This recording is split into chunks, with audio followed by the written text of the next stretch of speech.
Welcome to Donmar TV News Channel. May hamon naman si Pastor Apollo sa senador na nagsampa ng kaso laban sa kanya na nagdeklara ng kanyang intensyon sa pagtakbo sa pagkapangulo.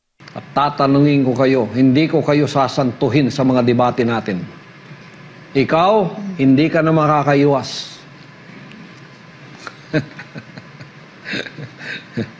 About doon sa inakusa mo sa akin, hindi na ako mag-uusap doon. Kasi nasa kamay na ng abogado ko yun. Doon tayo magkikita sa korte niyan. Pero, baka magkita tayo sa entablado. Sa isang marangal at maginoong debate. Hindi ka na makaiwas. Kasi nag-declare ka na eh. Natatakbo ka. At ang iba pa riyan natatakbo. Pinuna ni Pastor Apollo ang pabago-bagong paninindigan ni Senator Manny Pacquiao, lalong-lalo na sa usapin ng LGBTQ. Yung taong pabago-bago ay hindi dapat pagkatiwalaan. Anong paninindigan mo? Ako, ganito ang paninindigan ko. Pagka sinabi ko, ang mga LGBTQ, sa civil rights ninyo, sa human rights ninyo, ipagtatanggol ko kayo. Meron kayong karapatan sa lahat ng bagay bilang isang Filipino citizen. Karapatan sa empleyo, karapatan sa entertainment, karapatan kung anumang trabahong pasukin nyo. Wala kayong dapat na ipangamba. Iba yung sa espiritual. Tatayo din ako doon. Pero hindi ko isinasaksak yun sa mga taong ayaw. Pero hindi ko babaguhin yun. Kung anong sinabi ron, espiritual yun. Pilipino ako. Pag Pilipinong pinag-usapan at bansa, konstitusyon ng Biblia ko. Pagka pag-usapan, kaligtasan ng kaluluwa, ito ang Biblia ko, mga salita ni Jesus Christ. Pagka pinag-usapan ng bansa, ang Biblia ko, konstitusyon.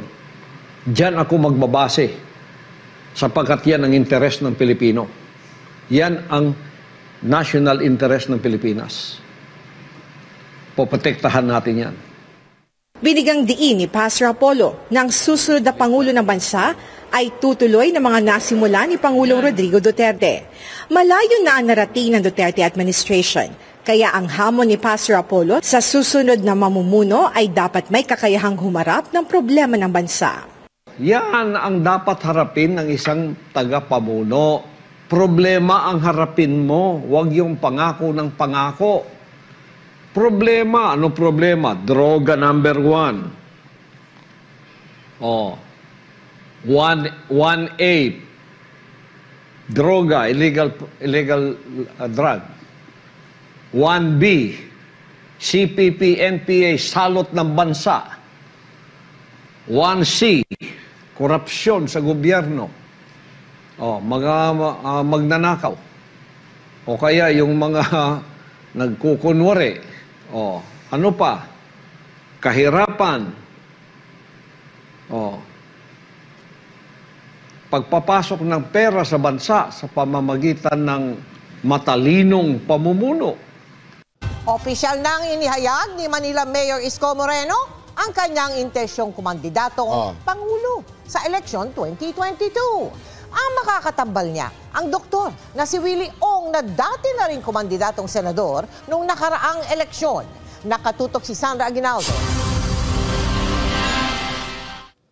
Formal nang nagdeklara ng kanyang pagtakbong Pangulo sa 2022 si Manila Mayor Isko Moreno kasama ang kanyang running mate na si Dr. Willie Ong sa Baseco Compound, Tondo, Maynila.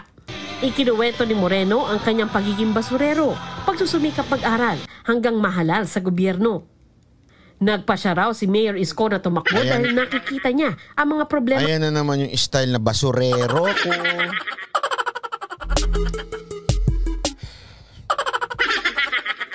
Alam nyo, sa totoo lang medyo naiinis at nagsasawa na ako dyan sa ganyang propaganda na basurero ko. Anong pakialam ko?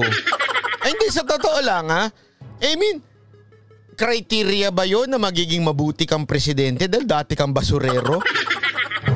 Hindi, di ba? Napaka napaka babaw. Ano ngayon kung dati kang mahirap? Alam nyo kung bakit ko sinasabi yan? The ultimate Drian, maraming salamat. Alam nyo kung bakit? Kasi hindi naman po basurero si Presidente Duterte pero magandang nagawa niya sa bayan. Di ba? Kasi yung mga Pilipino, may ganyan kasing factor eh. Sa totoo lang ang mga Pilipino kasi merong awain factor. Dating mahirap yan diba? Dating nagsikap yan, nagboxing, kaya lang nagkapera. So iboto na natin.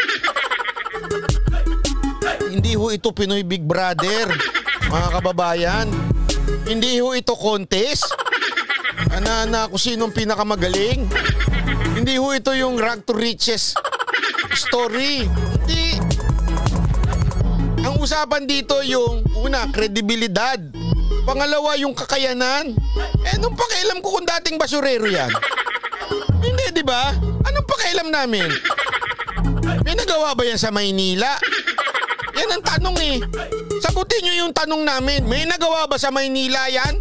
Anong pakialam kung basurero yan? Di ba? Kinakaharap ng bansa. Ang nagawa raw niya para sa Maynila, gusto niyang gawin para sa buong bansa. Serious ka? Gusto mong gawin sa buong bansa yung nagawa mo sa Maynila? Wag na uy! Ayun na lang! Kapal ang mukha nito? Gusto mo kaming papilahi sa baha? Di na, kayo na lang! Huwag nyo kami damay sa kalokohan nyo Napaka-animal lang. Hindi, di ba? Lola, maraming salamat Gusto nyo kami idamay doon sa kalokohan yung papilain kami ng sobrang haba, gulo-gulo ng bakunahan ninyo? Tapos kahit umuulan, ibababad nyo mga paa namin sa labas kahit wala naman tao doon sa gym? Gusto nyo ganun? Di na! Kayo na lang! Gusto mo gawin ginawa mo sa Maynila? Ay, naku mamaya, may papakita ako sa inyo. Gusto mong ganun gawin sa Maynila? Sige. May papakita ako sa iyo. Patikim si Mayor Isko kung paano niya pamumunuan ng bansa. I will be a healing president. While ours...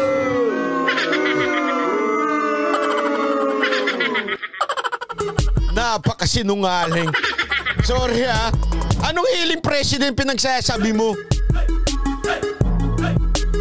Hindi, eto na lang. Ganito na lang kasimple mga kababayan Ang healing president, ako pwede pa maging healing vice president si Willie, si Doc Willie. Bakit? Hindi na politika yan ever Diba? Ikaw, kaliwat ka na ng pamumulitika mo. Kaliwat ka na ng banat mo sa gobyerno, tas sasabihin mo healing president ka? Pweh!